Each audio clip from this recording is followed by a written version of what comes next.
Welcome back. In this video, you'll be creating Jasmine's summary section. This section is where you need to highlight your most employable skills. The skills you highlight in this section should be relevant to the job you are applying to. It is okay to edit this section for each job you apply to. A little background on Jasmine. She's a second-year student at CCRI who'll be graduating soon. She's interested in working as a student success coach within the college.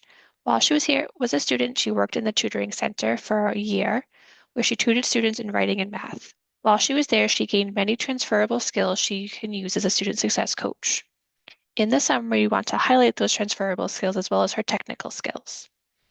Her transferable skills include being organized, good with time management, active listener, problem solving, communication, using Microsoft Office, being fluent in Spanish and English, detail-oriented, academic planning, and instructing. This section can either be formatted in 2 to 3 statement paragraph or bullets, or both. This section goes right underneath your heading. So we are going to take all of her skills and make it into a 2 to 3 statement paragraph. I'm going to shrink this size, the space right here.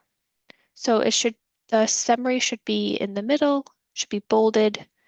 So it reads as follows: motivated second-year CCRI student with a year of experience as a writing and math tutor, able to foster academic success through effective tutoring techniques, strong communication and active listening skills, proficient at Microsoft Office, fluent in Spanish and English, and possesses excellent organization and time management abilities.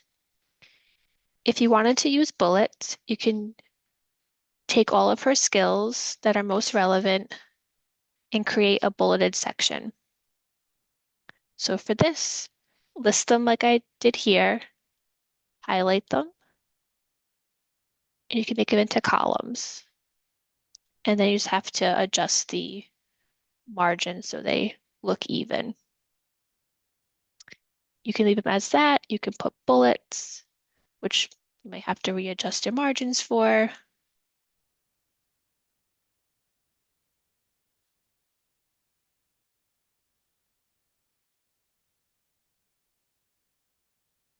So you can leave it like this. You can use both formats. You can just use bullets or just use a paragraph.